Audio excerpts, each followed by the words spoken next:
So this is a bit of a myth busting series that I wanted to put together. Just a few, things that we tend to hear about fitness, approaching fitness, getting stronger, healthier, losing weight, whatever it might be. I'm aiming on breaking this up into a few episodes to kind of keep it fresh and maybe cut down on the rambling. Um, Either way, we're going to get stuck into it. I see a lot of this in the fitness industry. I hear it from people who have been in this industry for over 10, 15 years. I hear it from people who, in all different sorts of professions, personal trainers, physiotherapists, doctors, surgeons, even exercise physiologists. So, and I think, when you hear it from a different type of person, there is a perspective that you need to understand when you do hear it from them. But I mean, at the end of the day, you need to be open minded when it comes to these things and when you're hearing it from someone. Anyway, so we'll get stuck into the first one. I'm just reading off a list here, so my eyes aren't deviating. The very first one is lifting weights is bad for your joints. So the flat out answer is no. It's not bad for your joints. I would argue if somebody says that, please explain like how it does. But I tend to hear people say this kind of myth because of maybe something like their lack of experience or understanding in actually lifting weights, which fair. You look at someone doing RDLs or back squats or things like that with a fair amount of weight on the bar. Of course, people are going to look at that and be like, "Oh, that's bad. That's bad for your joints. Don't do that. You'll stunt your growth. You'll destroy your growth plates if you're younger. Or that's bad for your back." Meanwhile, the person themselves, not going touching on appearances or anything, but the person themselves have no experience doing an exercise like that. So, it's something that we do need to kind of understand that it's not intimidating. It's not a bad thing. Lifting weights is actually fantastic for your joints if done correctly. If I was to touch on the joints that are most commonly, experiencing wear and tear throughout your life, things like your knees, your lower back, and, let's say your shoulders as well, depending on the type of work that you are involved in. And, things like injuries, sports that you've played in, and so forth. Those joints themselves, it's really important to lift weights because it has a number of benefits. Great for improving your bone density. As you get older, this one makes a bit more sense, which I'll explain in the next one. The muscles themselves help support the joints. Think of like your quadriceps muscles, your calf muscles. They're really good at supporting your knee joint. Even your shoulder joints. Like if somebody has quite, poor shoulder strength in the muscles around their rotator cuff and their shoulder, then doing activities or exercises that put the shoulder under stress, of course, that's going to increase, the risk of injury. But there's a science to this. This is why the fitness industry is so big, but people love it as well. But I mean, it's literally like any profession or industry that exists today. It's not just you go in, you throw weight around and you expect results. No, we've figured this out for decades. We know how to do this, and there's always a particular way to do it. And of course, there's going to be variations to that, but it's quite a simple concept that if you put in the time and energy, you're going to get results. But if you do it properly, then you're going to be safe while you do it as well. The second one, myth number 2, is I'm too old to exercise. I hear this one a lot. I work in aged care, so of course I hear this one all the time.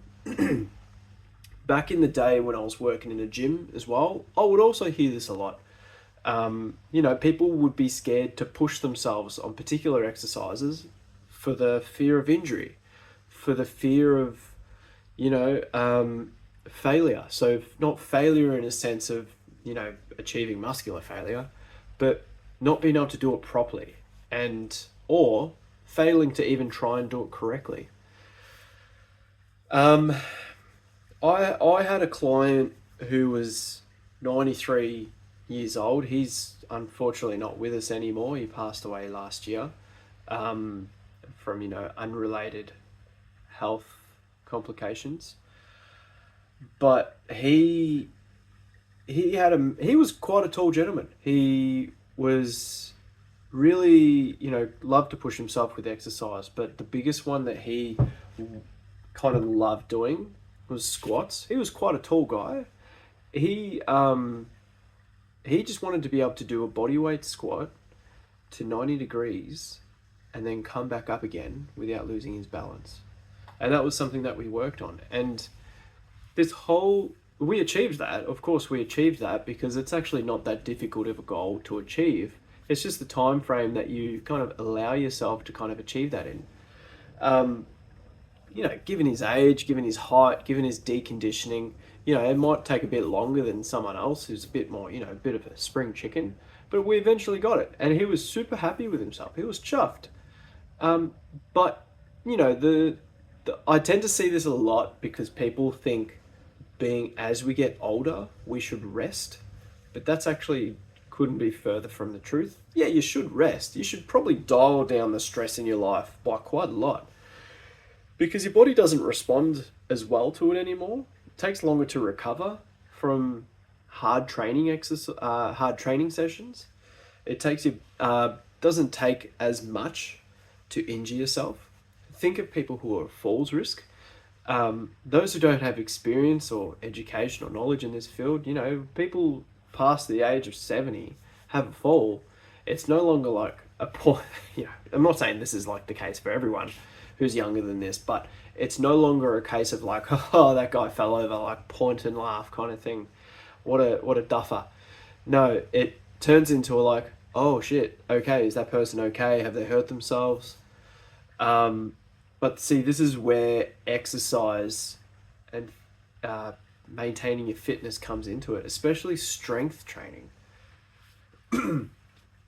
It's like I said, it's got so many benefits. So there's studies out there to support that the more somebody engages in exercise or physical activity or strength training, after the age of, I think it was 65 or maybe 70, their likelihood to experience a fall, yes, it does increase, but hang with me, it does increase, but their likelihood to experience a serious injury was lower. It was reduced by quite a lot.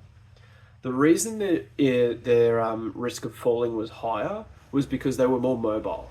They were doing more, they were moving more, they were maintaining their independence, and they were pushing themselves because they felt good. They felt like they could move.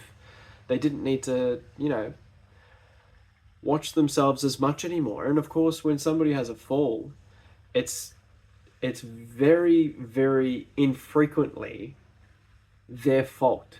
It might happen a certain number of times out of 10, but most of the time it's an accident. It's complete accident. They slip, they lose their balance, they get up during the night suddenly and they forget that their blood pressure doesn't react as quickly, and down they go. So exercise, physical activity is actually a really good thing when we are older, because remember, when your lower back, your knees and your shoulders have that wear and tear over the course of your life, and you think of someone who's in their 80s and 90s now, who, generally would have grew up in the generation where their work was a lot more physical and there weren't as many safety protocols in place, then of course, they're going to be experiencing a bit more pain. Exercise is great for helping manage that. It won't get rid of their pain, but it's fantastic for managing it and even improving it. to a certain degree. So the whole "I'm too old to exercise" myth is definitely incorrect. That's why it's called a myth. I think it's just something I've heard this personally so many times. It's generally from the family members of the grandparent or the parents, um, because there's just that stigma around, as we get older, we need to rest. But we know that's not right. It's not right. The third one is I need to exercise every day to see results. So, I mean, listen, there's nothing wrong with exercising every day. And this is like, if we take this out of the gym and we put this into a general movement and just doing stuff throughout the day, and I don't mean like housework, mowing the lawns, things like that. I mean like purposeful physical activity or exercise. Could be go for walks, can go be run, excuse me, can be going for runs, swimming, cycling, whatever it is. Whether it's just a morning routine for you, it's never a bad thing.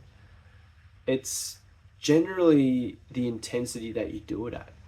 If you're pushing yourself really, really hard, and I'm talking close to or near failure for every set, and you're tired, yes, it's going to have a negative result. It's going to actually, put you at risk of several things: burning out, injuring yourself, injury purely because you're not giving yourself enough time to recover between sessions. You're working too intense, so of course burning out will contribute to burning out. And burning out from a sense of you've just lost motivation. I'm not going to get into this whole thing because I'll just ramble on. I know I've already gone for bloody 12 minutes already. But yeah, I mean, listen, strength training sessions in the gym, you don't need to do it every day. I would recommend, if you're starting out as a beginner, 2 times a week for about a month, maybe 2 months, see how you go. Get into that consistent routine. People might disagree with me on that one, but I think when you're starting out, a consistent routine and establishing a consistent routine is more important than chasing those results. But if you're brand new, any exercise or any physical activity throughout the week, you're going to feel it. You're going to see results over a period of time. But especially if you're someone who doesn't like exercise, start with something smaller and then work your way up. But for everyone else who does have the time, money, whatever it is, the energy levels, 3 to 4 days a week is pretty good. It's probably optimal, I would say, to getting results. And it gives you enough flexibility throughout those sessions to kind of, change things up over a longer period of time, depending on the goals that you're working towards. Going more frequently than 4 days a week is fine too, but it's really, you just have to be smart about it. Like, don't just chuck on another session because you feel like you're not getting the results or feeling progression. Instead, maybe look at other areas like changing the volume, changing the exercises, changing the actual routine that you're doing. But yeah, no, definitely for that myth, you definitely don't need to exercise every day. But if it is low intensity, then yeah, there's absolutely no wrong with it. It's fantastic. If you enjoy it as well, go for it. I'm all for, going for walks every single day or going for a run, even if it's just light intensity. There's nothing wrong with it. Moving your body. Your body's made to move. The next one, myth number 4, no pain, no gain. Now listen, I think I never hear people who are experienced in the gym say this.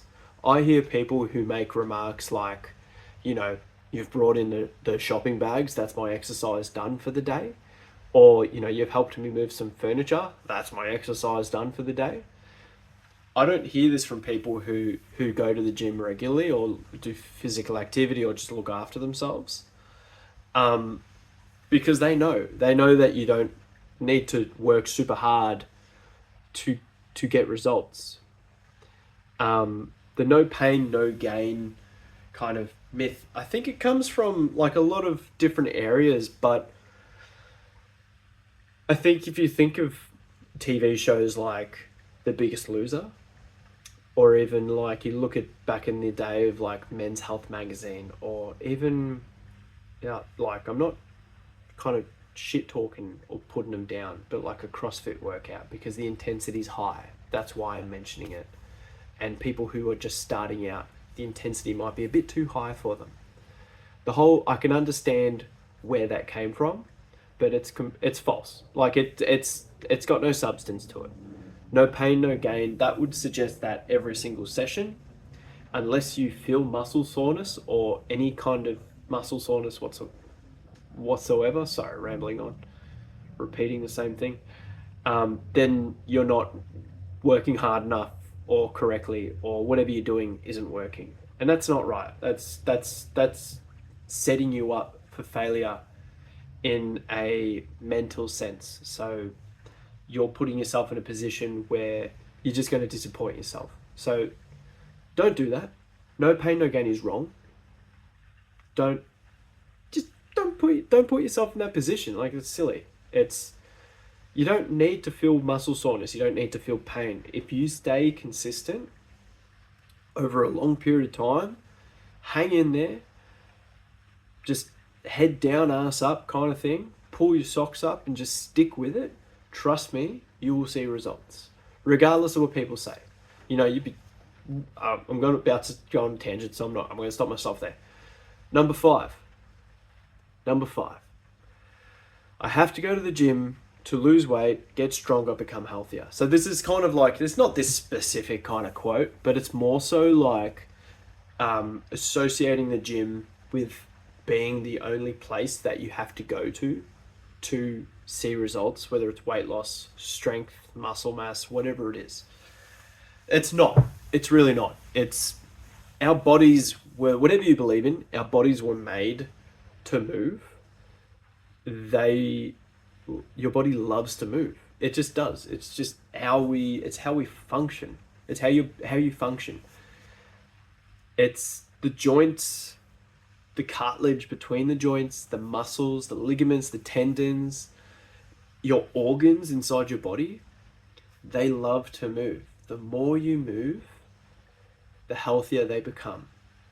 And of course, you know, it's finding a good balance of that. But the gym is not the only place you can do that.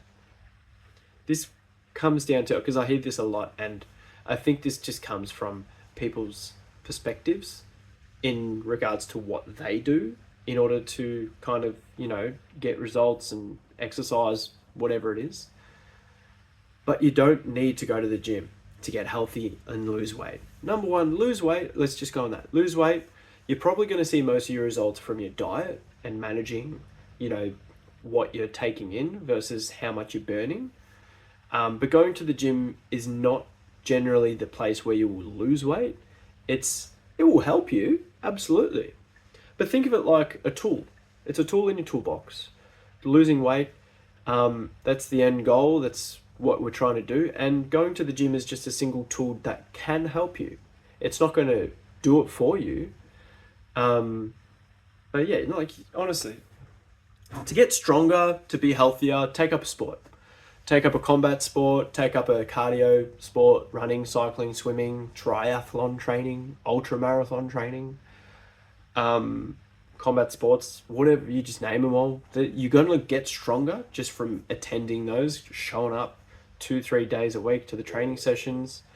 You're going to lose weight if you stay consistent with your diet. And as a result of all your hard work, you're going to get healthier. You're going to feel better. Yeah, you'll be tired all the time, but physiologically, you will be healthier. Your body will be more efficient at what it does. The blood will move throughout your body more efficiently. You will be able to walk longer distances without getting tired. Your sleep will be better. Your mood will be better. You'll eat better. Like, you'll be able to eat more because you're burning so much energy and you need to feed the machine. But yeah, anyway, you don't need to go to the gym to achieve these results. You can do it anywhere. It's about being open-minded and kind of, I guess you got to stick to what you find interesting too, because the gym's not for everyone. I get that. Like, I work in a clinical gym, so it's not available to the public, but it's I understand that the gym's not for everyone. So anyway, that ends the 5 myths. Yeah, there's gonna be more. So I'll catch you later. Let me know what you think in the comments, or yeah, it'd be good to hear. Thank you.